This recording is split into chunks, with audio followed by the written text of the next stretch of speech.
Okay, so let's continue on. I'm the instructor. This is the class warfare class division class. I'm teaching the class on class warfare. Now, first thing, let's look at the term class warfare briefly. You ever hear that term? Is that a very common term? No. You know why? Because that's the truth. And, the truth hasn't been very popular lately. I don't know if you've noticed that. So of course, there's all these different ways to, suppress the truth about the class warfare. And ultimately, this is the ultimate tool, class, and class poverty, all this poverty.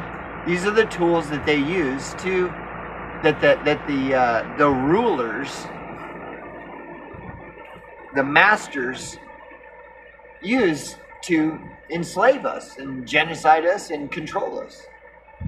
Class. Anyways, I digress. So, look at this, okay? So you can measure. So if you you can measure us. Okay, now this is a Gandhi quote. Now there is a lot of controversy around Gandhi. People now are saying that, well, Gandhi was a kid diddler. And that could be true or not, I don't know. I've never seen any proof. If it's true, there might be proof circulating, but I've never seen it. They say the same thing about Martin Luther King. Oh, Martin Luther King was this and that. And then they talk about how the declassified information is going to be coming out soon to expose Martin Luther King. That was a big thing back in 2018, 2019. It was like a buzz thing that went around for a little bit, and then it just fizzled out. And I've never seen any of those declassified files exposing Martin Luther King as a whatever it is. And it's the same controversy with Gandhi. Oh no, Gandhi's just a kiddie diddler. So if you say, because that's a Gandhi quote, you can measure a society by how it treats its poor. And so that's a tactic people use to defuse the argument. Is as well, Gandhi's just a kiddie diddler. And even if that were true, that doesn't mean that what Gandhi said is not true. That's stupid, but whatever. Anyways, so you can measure a society by how it treats its poor. This is true, dude. Whatever the case, this is true. I've experienced it for many years. It is it's the best, most accurate way to measure any kind of society. And the truth community is a society. The truth community can be measured by how the truth community treats the poor and the subject of poverty. And if that is true, then using the measurement of poverty as a barometer to measure the authenticity of the truth community as a society, the truth community has failed epically. Epic failure. The truth community never talks about poverty at all. The only time they ever do is to kick the poor when they're down, and that's it. And so, yes, you can measure the truth community by how it treats its poor. And the truth community kicks the poor when they're down. So if you happen to be poor or end up in poverty because of Hurricane Helene displacement, for example, the truth community will not be available to stand up for you or to expose any conspiracy around your demise. They won't care at all. They'll completely ignore it because it's not popular. It's not trendy. It's not any of these sensational things. So if you trust in the truth community, just hope and cross your fingers that a hurricane doesn't come through displacing you and leave you poor and homeless. Because if that's the case, the truth community will not be around to defend you or expose the truth of that or anything. They're going to move on to whatever's sensational, and it will never be poverty. So the sensational subject will never be poverty. It will never be in the truth community. And the slight chance that it does become a popular subject in the truth community, well, that's the sign of the end of times. That means that watch out, because Jesus is probably on his way. You want to talk about miracles? It would take a miracle for the truth community to acknowledge the poverty phenomena and how it relates to the Illuminati, how it relates to Freemasonry, how it relates to the P. Diddy scandal, and how it relates to Pizzagate, how poverty relates to Pizzagate, how poverty relates to weather weapons, manipulating weather, like the weather crisis that caused the depression, the Great Depression of the 1920s. That isn't even, nobody even considers that when they're talking about how they're using weapons. They're using weather as weapons to manipulate. But the Great Depression that was caused by weather conditions, it ain't even, it's just, poverty is not on their radar at all. Not at all. That's why it's funny they use the word displaced with Hurricane Helene. And this trend is gonna continue, because you've got the other big hurricane coming, and that is that's the flavor of the week right now, is hurricane and displaced people. But when those displaced people get left behind and they end up living on the street for fucking years, they're just going to slip through the cracks. They'll never be brought up again by the truth community at all, because the truth community will have moved on to the next flavor of the day, or flavor of the week, or flavor of the month. That's all it is. It's all controlled by fashion and trends and what's popular. The entire truth community, without exception, is controlled through fashion and trends.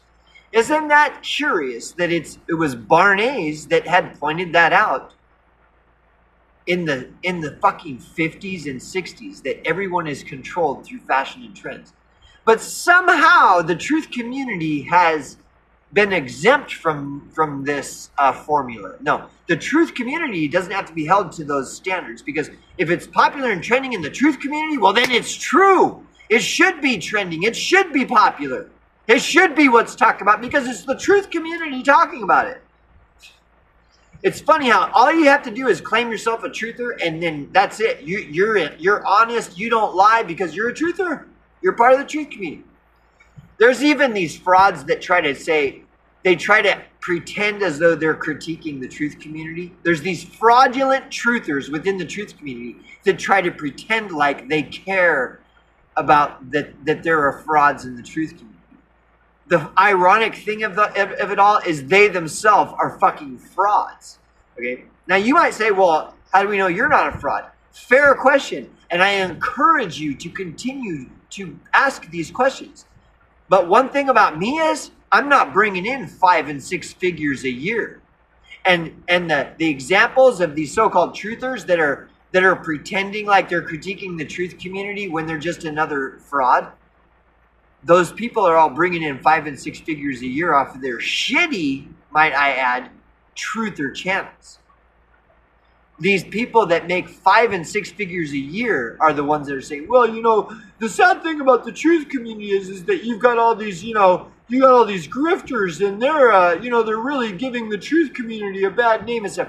And you look at that channel that's doing that, well, they're bringing in 5 and 6 figures a year. They have like 300,000 or more subscribers. Those are the ones that are pretending as though they're informing you when they're only telling you a half truth. The other half of that truth is they themselves are fucking frauds. It's like, what the fuck? So yes, when you're saying, well, what about this guy? How do I know this guy ain't a fraud? That's the spirit. That's the spirit Keep it up. But don't just apply that to me. Apply it to the popular channels. Does my channel look popular to you? If it is, there's something going on with the internet. Like, because my videos only show I have 4 views. If you're on the other side of the computer and what you're seeing is I've got thousands of views and thousands of likes and subscribers, well then somebody's playing something funny here, because I don't have any fucking views. I don't have any subscribers. I have 2 subscribers. I get like 2 views if I'm lucky on a video. So just make sure, like I said, that's the spirit. I encourage that. Yeah, maybe I'm a fraud. But apply that across the board, not just to my channel. And really, when you look at it, wouldn't it be more likely that someone that's bringing in 5 and 6 figures a year doing their channel is more likely to be a fraud than somebody who's just doing it voluntarily and that isn't getting paid and they're just volunteering their time to do this? Wouldn't it be more likely that it's the person that's getting paid is the fraud and not the person that's just, right? So anyways, just a thought. Anyhow, so we're moving on here. But yeah, so you can measure the truther community by how the truther community treats the poor. How does the truther community treat the poor? Well, they ignore them. Mostly they ignore them. Well, if you were a victim of the Helene hurricane and it displaced you, which has made you homeless, how would you like to be ignored? Would you like that the truth community ignores you? But they're not ignoring it. They're talking. It's trending in well, of course it's trending. Why do you think it's trending? Do you think that the displaced people of Hurricane Helene is trending because those channels that are putting out the videos care about the displaced people? Or because those channels care about clicks, likes, views, and subscribers to ingratiate them in their 5 and 6 figure a year income they're bringing in doing those videos? The obvious answer, which you should know, and if not, then I would say, regretfully, you're an idiot, is that they're doing it for likes, views, subscribers. And this is why they don't use the word homeless. They don't say, did they say thousands homeless because of Hurricane Helene? Usually not, because they don't like the word homeless. The only time they use homeless is when they want to propagate the mainstream media narrative that all homeless are lazy, mentally ill, drug addicted, criminal, vagrant, degenerates who fail to take personal responsibility for their lives through poor life decisions. You can measure the truth community by how the truth community treats the poor. Tell me, how does the truth community treat the poor? Because you don't have to tell me, because I already know. I have an abnormal amount of hours observing the truth community at large, generally. And I already know the answer to that. They ignore the entire issue of poverty completely. And I will follow up by saying this will, and I would predict probably later in my lifetime, poverty will become trending. And that when it does, that should be a major, major red flag to everybody that's paying attention. And not because poverty is become an issue. Firstly, it's going to be because it should have been talked about long before, and it's way too late. It's already too late. Like, if it started trending today, poverty started trending as an issue, and it was trending and popular, it's already too late. Like today, right now, it's already too late. It's over. It's done. So that's why it should be a major red flag, because what that signifies, if poverty and homelessness really trends, like it becomes a trending thing on the internet, that means that the chairs and the tables have been pulled to the side, and the curtains have been pulled aside and wide open, and the brick wall is plain for everyone to see. The truth is completely, there is no more theater. The theater is over, and now it's go time. Playtime's over. The curtains have been pulled. All the theater chairs and tables, all the wonderful niceties and luxurious comforts, it's all gone. That means they're not hiding anything anymore, and that means you're fucked. And I predict that's going to happen in my lifetime. Poverty is going to become a sensational, sexy trend. And all these people, all these fucking talking heads all over these platforms, they're going to talk as though they're the expert, which is going to be really pathetic to see. But we already see it all the time. But I mean, it's just going to be really sad because they don't know anything about any of it. And they're going to be pretending like they're experts, trying to keep up the theater. And that'll be the saddest part of it, is that they haven't even realized the theater's over. And they're still putting up the pretenses and the puppets and trying to play the... And it's just going to be... That's what's going to happen in our life, probably in my lifetime. And then the next thing to expect is going to be the pods and the bugs. And the one world government. The one world government and the pods and the bugs. And let me tell you, they can do this overnight. They can literally pull this off over fucking night if they want to.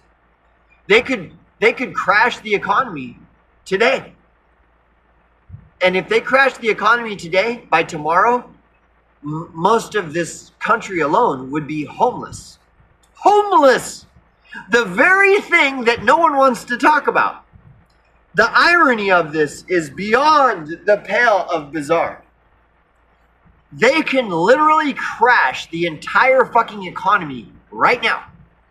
And if they did, by tomorrow, everyone would be homeless. Everyone would be displaced. Now, imagine a world where overnight everyone is displaced. All these people they're used to, they just go, if they feel like it, they go get a hamburger, it's like, whatever. They're entitled. They're just like, where's my fucking hamburger, man? Well, all of a sudden, there's no more hamburgers. They're going to be fucking looking at you like a goddamn hamburger, like overnight. All of a sudden, you're the fucking hamburger, motherfucker. But yet still, homelessness is implied across the board as just some nothing burger subject that there's no reason to talk about that unless it's to make fun of homeless people or to, if it happens to be trendy, like displaced people from Hurricane Helene, then they'll talk about it. But they'll make sure they don't connect the dots on any of this because they're the truther, bringing you the truth. They're the experts on dot connecting. Like, don't you see how ridiculous this is? Don't you see how the media, modern day media, including alt tech, new tech, true stream media, it's all fucking 1958 Soviet Union propaganda across the board. A massive wall. Of course, mainstream media will never answer to this if you ask, like, well, dude, this guy says you're just propaganda. They're not even going to respond because they're gatekeepers. They don't have to respond to any of it. They don't have to be held accountable. They don't have to be held accountable like mainstream media. They're true stream media. You see truth. They say their thing says truth. So they don't have to be held accountable. Their truth, they're telling you the truth. No, they're not. And they will be held accountable eventually. Especially if the economy were to crash today, which they can't. And it is in the interests of the globalists to crash the economy. The sooner they do it, the sooner they can achieve their goal of globalism. So why hasn't it happened? Maybe it's because it's all a game to them. They're just having fun watching playing the litmus test game, watching everybody act stupid, watching everybody pretend like they're truthers and watching everybody grift and shill and fuck each other. To them, it's just like entertainment. To watch people like me get on here and try to explain the reality to a bunch of sheeple, fucking grifter shills, and everyone else that nobody gives a shit, and they love all this. To them, this is the theater. This is the movie. This is the show. This is the gold. This is where it's all at. So, even though it may be in their best interest, just like it might be in my best interest to quit smoking, but I still smoke. It might be in the globalist best interest to crash the economy today, but maybe they're having too much fun just watching everybody shitting their pants and acting like retards and just laughing it up. And I mean, the Patriot Act did, after all, allow for the government to continuously spy on us nonstop through our televisions and TVs and computers and probably microwaves and remote controls and everything else. Maybe it's just entertainment for them. I don't think maybe. I think, So, anyways, I guess that's it.